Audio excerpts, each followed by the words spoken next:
అందరికీ welcome to Mahathi tailoring. మన దగ్గర ఉన్న కొలత బ్లౌజ్తో చాలా ఈజీగా బ్లౌజ్ పేపర్ కటింగ్ అయితే ఈ వీడియోలో నేను చూపిస్తున్నాను. సో వీడియో చూసే వాళ్ళందరూ వీడియోకి ఒక లైక్ ఇవ్వడం మర్చిపోకండి. అలాగే కొత్తగా నేర్చుకునే వాళ్ళైతే నా ఛానల్ని సబ్స్క్రైబ్ చేసుకొని వీడియోకి లైక్ ఇవ్వండి. చూస్తున్నారు కదా, బ్లౌజ్ పేపర్ కటింగ్ చేయాలంటే మనకి ఏం అవసరం ఉంటుంది? పేపర్, అలాగే మార్కర్, స్కేల్. ముందైతే నేను ఒక బ్లౌజ్ పీస్ చూపిస్తాను. ఈ ఎల్ స్కేల్ ఉంది కదా, ఈ ఎల్ స్కేల్ ఎందుకు ఉపయోగపడుతుందో వీడియోలో చూపిస్తాను చూడండి.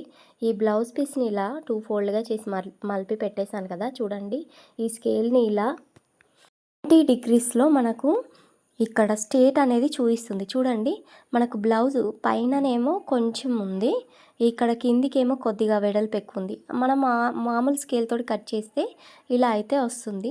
సో ఈ 90 డిగ్రీ స్కేల్ ఉంటే మనకు క్లాత్ నిటారుగా తెలిసిపోతుంది అనమాట. నేనేం చెప్తున్నానో మీకు అర్థమైంది అనుకుంటా.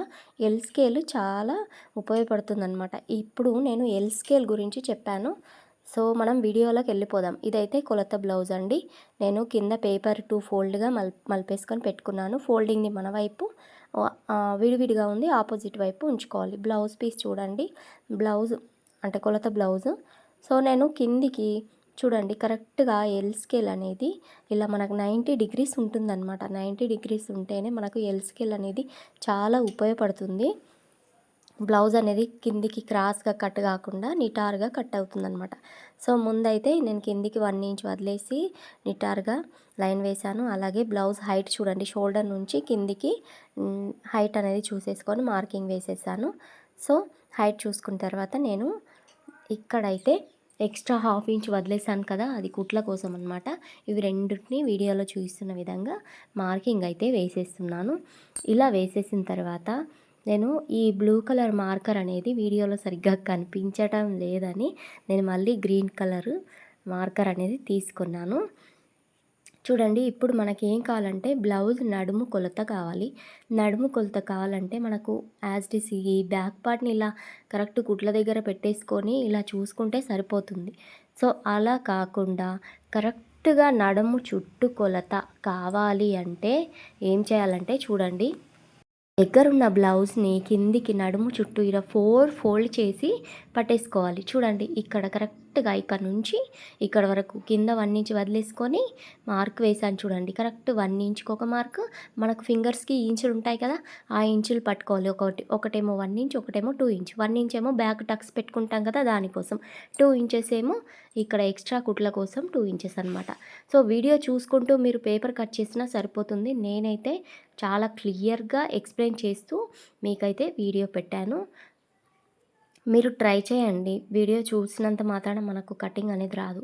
మన దగ్గర ఉన్న బ్లౌజ్ పీస్ని రివర్స్గా ఫోల్డ్ చేసుకుంటే మనకు కుట్లు అనేటివి ఎక్కడ ఉన్నాయో అర్థమవుతుందన్నమాట. ఇలా రివర్స్గా ఫోల్డ్ చేసుకొని బ్యాక్ సైడ్ ఇలా పరిచేసి పెట్టుకోవాలి. మంచిగా మడత పెట్టేసి వీడియోలో చూస్తున్న విధంగా ఇలా పరిచేసి పెట్టుకోండి. ఎక్కడైతే బ్యాక్ డీప్ గల్లా ఎక్కడుందో అక్కడ ఒక mark, extra 1/2 inch extra mark. ఇక్కడ షోల్డర్ స్టార్టింగ్ ఎండింగ్ ఒక్కొక్క మార్క్, అలాగే ఎక్స్ట్రా 1/2 ఇంచ్ ఒక మార్క్. ఇక్కడ మనకు చేతి డౌన్, చంక డౌన్ అనేది కింది నుంచి చూసుకోవాలి. ఇలా క్రాస్గా పెట్టద్దు, స్ట్రెయిట్గా పెట్టుకోవాలి. డిగ్రీ స్ట్రెయిట్గా పెట్టుకుంటేనే మనకు కరెక్ట్ కొలత అనేది వస్తుంది, అంటే చంక డౌన్. వీటన్నిటిని కలిపేసుకుంటూ చంక డౌన్ మనం కరెక్ట్ కొలత పెట్టుకున్నాక ఎక్స్ట్రా 1/2 ఇంచ్ పైకి పెట్టుకోవాలి, కిందికి పెట్టద్దు. సో పైకి పెట్టుకోవాలి. కుట్లు వేసేటప్పుడు మనకు క్లాత్ అనేది పైకి ఉంటుంది కాబట్టి. సో వీటన్నింటినీ కలిపేసుకుంటూ నేనైతే వీడియోలో చూస్తున్న విధంగా మార్కింగ్ వేసేస్తున్నాను. మార్కింగ్ వేసిన తర్వాత మనకు కర్వ్ స్కేల్ అనేది ఉపయోగపడుతుంది. నా దగ్గర అయితే ప్రతి రకమైన స్కేల్స్ అనేటివి ఉన్నాయి. సో మీ దగ్గర లేకున్నా మన దగ్గర చిన్నపిల్లల స్కేల్స్ ఉంటాయి చూడండి, అది కూడా. ఇక్కడ చంక డౌన్ 1.5 ఇంచ్ గ్యాప్తో మన ఇంచ్ ఉంటుంది కదా, ఆ 1 ఇంచ్ తర్వాత ఇంకొక ఇంచ్ హాఫ్లో ఒక డాట్ అనేది వేశాను. ఈ కర్వ్ స్కేల్ తీసుకొని ఇలా, మనకు టేప్ అవసరమే ఉండదండి, మనకు స్కేల్స్ ఉంటే సరిపోతుంది. టేప్ అసలు అవసరమే లేదు. సో టేపు, నంబర్స్ అవన్నీ మన కొలత బ్లౌజ్ తోటి చూపిస్తున్నాను అనమాట. కర్వ్ అనేది చంక కర్వ్ తీసేసాను, అలాగే గల్లది కూడా కర్వ్ తీసేసాను. ఇక్కడ చేతి రౌండ్ చూస్తున్నాను చూడండి, ఈ బ్యాక్ పార్ట్లో లాస్ట్ స్టెప్ అనేది ఇదే అనమాట. చంక చేతి రౌండ్, ఆర్మ్ లూజ్ అంటారనమాట. ఇక్కడ డాట్ పెట్టేసాను కదా, కింద 1 ఇంచ్ టక్స్ కోసం వదిలేసిన మార్కింగ్కి యాడ్ చేసేసేయాలన్నమాట. ఇదే బ్యాక్ పార్ట్. చాలా ఈజీగా బ్యాక్ పార్ట్ నేను చెప్పిన విధంగా మీరైతే మార్కింగ్ వేసుకొని, మీ దగ్గర ఉన్న కొలత బ్లౌజ్ మార్కింగ్ వేసుకొని కరెక్ట్గా ఇలా మార్కింగ్ వేసుకొని నేను చెప్పిన విధంగా వేసుకున్నారంటే మీకు బ్లౌజ్ కటింగ్ అనేది వచ్చేసినట్టే. ఇప్పుడు ఈ పేపర్ని నేను కట్ చేస్తున్నాను చూడండి. బ్యాక్ పార్ట్ కట్ చేశాక బ్యాక్ పార్ట్ సహాయంతోనే నేనైతే ఫ్రంట్ పార్ట్ కట్ చేస్తానన్నమాట. ఒక్కసారి బ్యాక్ పార్ట్ నేర్చుకున్నామంటే సరిపోతుంది. ఈ బ్యాక్ పార్ట్ ఉంది కదా, నేను ఇప్పుడు ఇంకొక పేపర్ తీసుకుంటాను చూడండి.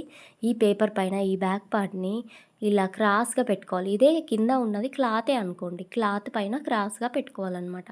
నేను క్రాస్ కటింగ్ బ్లౌజ్ నేర్పిస్తున్నాను కాబట్టి ఇలా క్రాస్గా పెట్టేసుకొని యాజ్ టీస్ బ్యాక్ పార్ట్ ఎలా ఉందో అలా మొత్తం మార్కింగ్ వేసేస్తున్నాను చూడండి. ఈ పేపర్ చుట్టూ బ్యాక్ పార్ట్ ఎలా ఉందో అలా మార్కింగ్ అయితే వీడియోలో చూపిస్తున్న విధంగా వేస్తున్నాను. ఇక్కడ గల్ల దగ్గర అయితే రౌండ్ తింపలేదు, ఎందుకో చెప్తాను చూడండి. మన దగ్గర ఉన్న కొలత బ్లౌజ్ ఫ్రంట్ డీపు, మనకు బ్యాక్ పార్ట్ ఎక్కువ డీప్ ఉంటుంది, ఫ్రంట్ డీపు అంత ఎక్కువ ఉంటుందా, ఉండదు. కాబట్టి ఇక్కడ గల్ల నేను కర్వ్ మార్కింగ్ అనేది వేయలేదు. సో ఫ్రంట్ పార్ట్ తీసుకొని గల్ల ఎక్కడి వరకు ఉందో అక్కడ వరకు చూపించాను కదా, అలా మార్క్ వేసుకొని ఎక్స్ట్రా 1/2 ఇంచ్ మార్క్ వేసేసుకొని సైడ్ జాయింట్లు కూడా మార్క్ వేసేసుకొని ఈ బ్యాక్ పార్ట్ని పక్కన పెట్టేసుకుంటున్నాను. సో ఇప్పుడు చూడండి, ఇక్కడ చేతి డౌన్ అనేది 1/2 ఇంచ్ లోతులోకి కర్వ్ అనేది తీయాలి. కర్వ్ స్కేల్ తోటి కూడా చూపిస్తాను చూడండి. ఇలా అయితే కర్వ్ స్కేల్ ఇలా పెట్టేసుకొని ఇంకొంచెం 1/2 ఇంచ్ లోతులకు కర్వ్ అనేది తింపేసేసుకోవాలి. ఇలా లోతుకి కర్వ్ స్కేల్ మనకు చాలా ఉపయోగపడుతుంది అనమాట. సో హుక్స్ పార్ట్ కోసం ఇక్కడ మిడిల్ టక్స్ కోసం ఇలా అయితే గ్యాప్ వదిలేసుకోవాలి చూడండి. ఇలా గ్యాప్ వదిలేసుకొని మనకి షేప్ బెల్ట్ స్టార్టింగ్, అలాగే ఎక్స్ట్రా కుట్ల కోసం 1/2 ఇంచ్ గ్యాప్ అనమాట. మిడిల్లో పట్టుకోవాలి, లాగకూడదు. షోల్డర్ మిడిల్లో పట్టుకొని ఇలా మిడిల్లో మనకు టక్స్ ఇస్తాం కదా, ఆ టక్స్ ఎంత హైట్ ఉందనేది అక్కడ సైడ్ జాయింట్లో కూడా ఇక్కడ పైన 1/2 ఇంచ్ వదిలేసుకొని ఇక్కడ 4th టక్స్కి గ్యాప్ వదిలేసుకొని కింది వరకు ఎక్కడ వరకు ఉందో అక్కడ ఒక మార్క్ వేసి వీటన్నింటిని కలుపుకుంటూ కర్వ్ అయితే ఇలా తీసేసుకోవాలి. మనకు మిడిల్ టక్స్ అనేది షోల్డర్కి నిటారుగా మిడిల్ టక్స్ ఉంటుంది.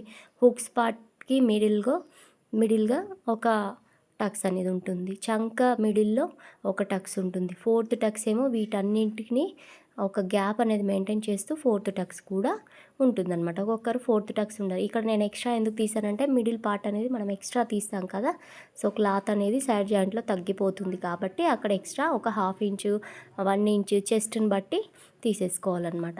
యాజ్ ఇట్ ఈస్ మనకు ఫ్రంట్ పార్ట్ అయితే చూడండి చాలా ఈజీగా కంప్లీట్ చేసేసాను.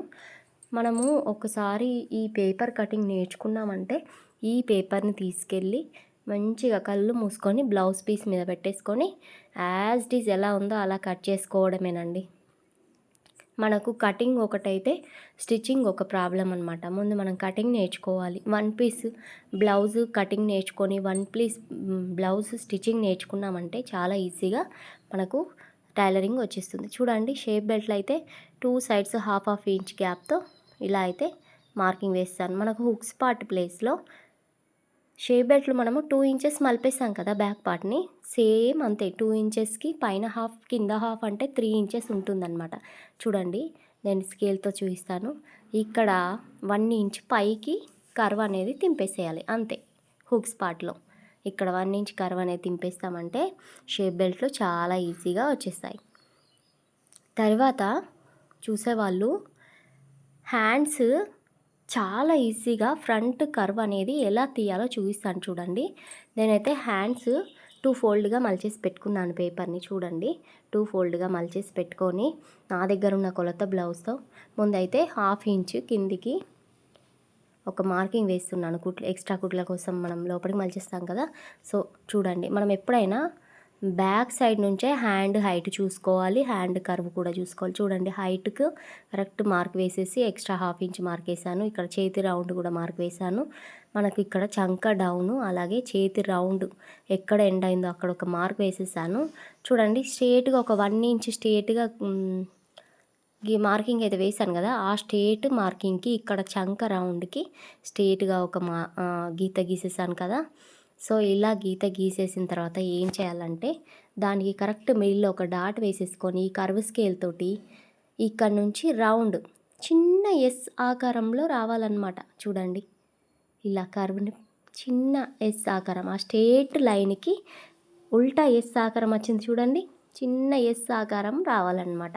అది మనకు చేతి రౌండ్ కంప్లీట్ అయిపోయినట్టే. నేను ఇక్కడ ఒక మార్కింగ్ వేసాను చూడండి, 1/2 ఇంచ్ గ్యాప్తో. ఆ మార్కింగ్ని గుర్తుపెట్టుకోండి. మనకు హ్యాండ్లో ఫ్రంట్ కర్వ్ లోతు ఎలా తీయాలి అనేది చిన్న ట్రిక్ అన్నమాట, చాలా ఈజీ. చూడండి కరెక్ట్ ఎక్కడ అయితే నేను మార్క్ వేసానో దాని వరకు ఇలా హ్యాండ్ని ముందుకు మలిపేసాను. చూస్తున్నారు కదా, కొంచెం నేను వేసుకున్న మార్కింగ్ అనేది ఎక్స్ట్రా ఎక్కువ అయిపోయింది. ఒక్క 1/2 ఇంచ్ కంటే తక్కువ అనమాట. 1/2 ఇంచ్ కంటే తక్కువ మార్కింగ్ వేసుకొని ముందుకు జరిపేస్తే బ్యాక్ సైడ్ ఉన్న హ్యాండ్లో కొంచెం గ్యాప్ వచ్చింది చూడండి, ఆ గ్యాపే ఫ్రంట్ కర్వ్ అనమాట.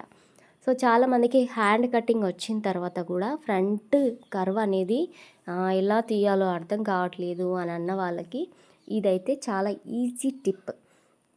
చూడండి చాలా ఈజీగా అయితే నేను బ్లౌజ్ పేపర్ కటింగ్ అయితే నేర్పించాను. మీకు కొలత బ్లౌజ్ తోటి నేర్చుకునే వాళ్ళు ఉంటే వీడియో చూసుకుంటా కటింగ్ నేర్చుకోండి. మీకు డౌట్స్ ఏమన్నా ఉంటే బ్లౌజ్ కటింగ్ స్టిచ్చింగ్లో కానీ మీకు ఇంకేదన్నా కావాలన్నా కామెంట్ చేసి అడగండి. Thank you for watching.